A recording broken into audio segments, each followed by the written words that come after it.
कार्य पुस्तिका प्रकृति कक्षा 5 पाठ 13 जल है तो कल है। पहला प्रश्न है, आप गर्मी के दिनों में पानी पीने की व्यवस्था कहाँ कहाँ देखी है? आपने कहाँ कहाँ व्यवस्था देखी है? तो इसका उत्तर है, गर्मी के दिनों में विभिन्न स्थानों पर पानी पीने की व्यवस्था की जाती है, जैसे रेलवे स्टेशनों, बस अड्डों, चौराहों, आने जाने वाले आम रास्तों आदि पर। इन जगहों पर पानी पीने की व्यवस्था गर्मी के मौसम में अक्सर देखी जाती है।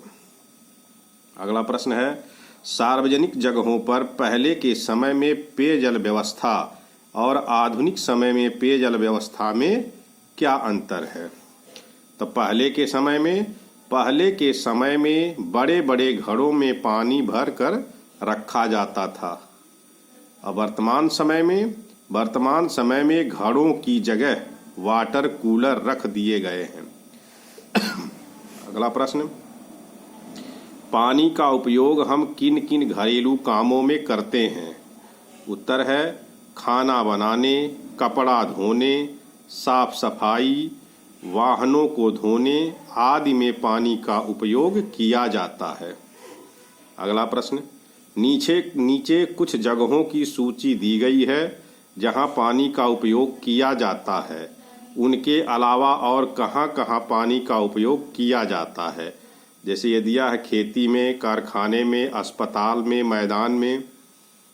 तो उत्तर में लिखेंगे, इसके अलावा घरेलू कामकाज में पानी का प्रयोग किया जाता है। अगला प्रश्न है, पानी जानवरों के लिए कैसे उपयोगी है? तो उत्तर है, जानवरों के लिए पानी पीने, नहाने व उनके लिए चारा उगाने आदि में उपयोगी है।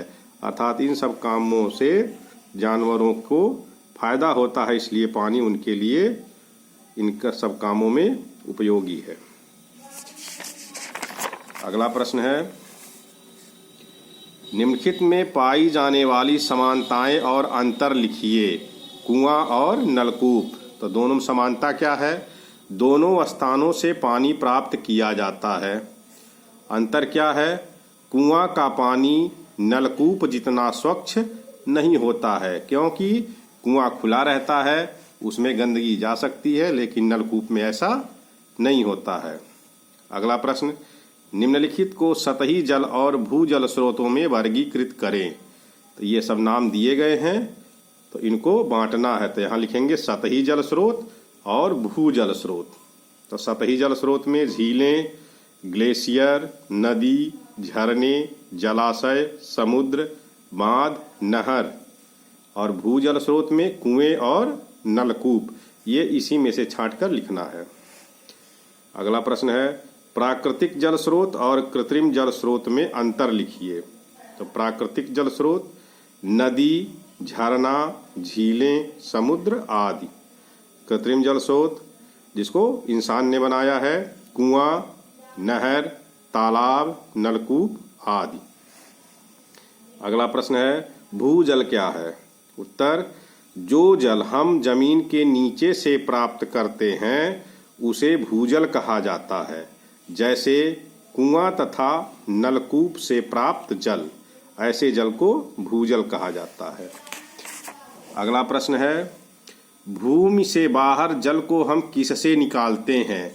कुएं से खींचकर, हैंडपंप से, मोटर से, सभी की मदद से। तो इन सब से हम भूजल को भूमि से बाहर निकालते हैं। तो इसका ये उत्तर सही है। अगला प्रश्न, निम्नलिखित में से किस क्षेत्र में वर्षा का जल जमीन के अंदर अधिक जाने की संभावना है? उस पर सही का निशान लगाइए। अपने उत्तर के पीछे का कारण लिखिए। तो ये सब दिया गया है। जैसे भवनों वाला क्षेत्र, तो भवन वाले क्षेत्र में सब जगह पक्की पक्की सड़कें बनी होती हैं, इंटरलॉकिंग होती है, तो वहाँ पानी जमीन के नीचे कम जाता है। ये वन वाला क्षेत्र है, तो यहाँ सब ज़मीनें होती हैं, तो इसमें ज़्यादा जाने की नीचे संभावना रहती है पानी के। और ये ढालदार क्षेत्र है, तो इसमें पानी ऊपर से नीचे की तरफ चला जाता है, तो यहाँ भी कम संभावना रहती है। पक्की सड़कें हैं तो यहाँ भी सड़कों पर पानी इनके नीचे रिस नहीं पाता है। तो इसमें सटीक उत्तर है ये वन वाला क्षेत्र।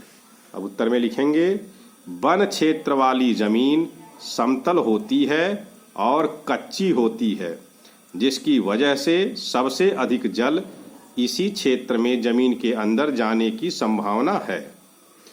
अगला प्रश्न, भूजल में गिरावट के कुछ कारण लिखिए।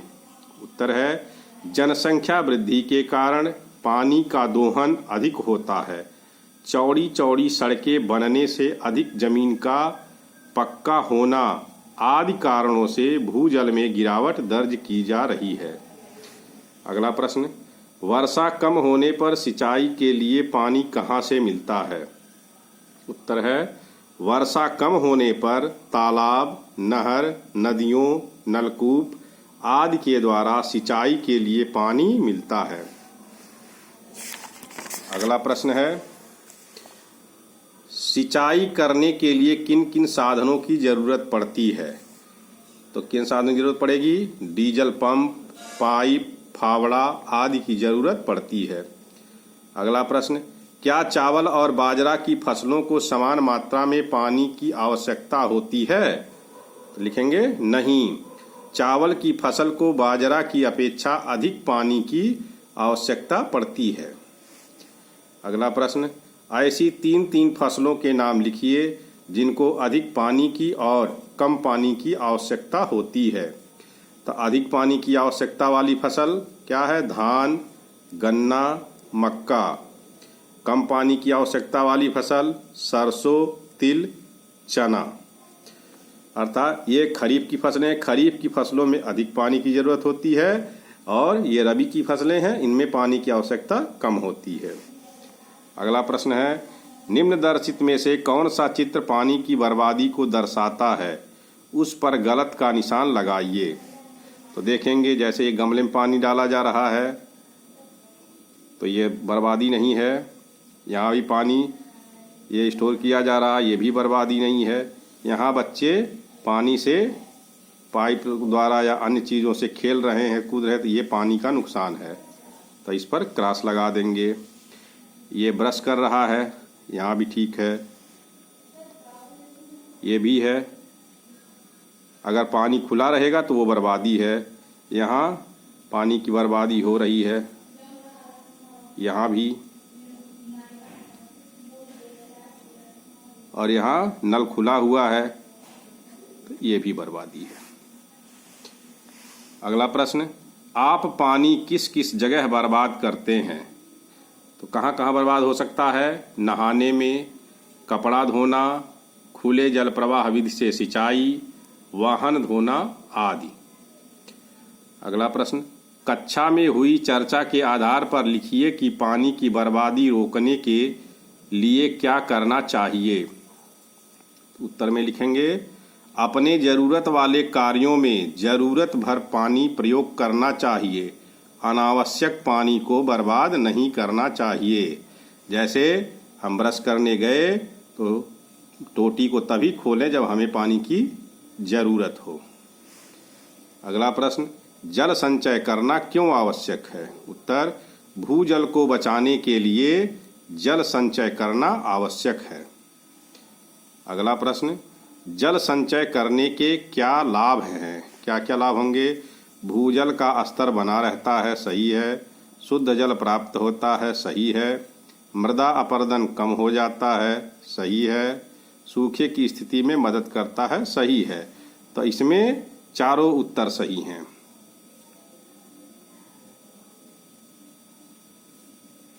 नहीं, मृदा अपरदन कम हो जाता है, इसका इससे कोई लेना देना नहीं है। तो इसमें केवल 1, 2 और 4 ये सत्य है, ब वाला उत्तर इसका सही है। अगला प्रश्न, जल को कैसे संचित किया जा सकता है। तालाब बनाकर, सही है। बांधों और चेक बांधों का निर्माण करके, सही।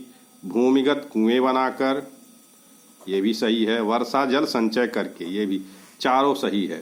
तो इसमें यहाँ लगा देंगे उपरोक्त सभी सत्य हैं। अगला प्रश्न है, नीचे दिए गए चित्र क्या दर्शाते हैं, समझाइए। तो ये यहाँ बारिश हो रहा है, ये पाइप के माध्यम से यहाँ पानी गिराया जा रहा है, और इसमें भी वही है, बारिश हो रही है, यहाँ पानी इकट्ठा किया जा रहा है, यहाँ ज़मीन में नीचे डाला जा रहा है और यहाँ इकट्ठा किया जा रहा है टंकी में।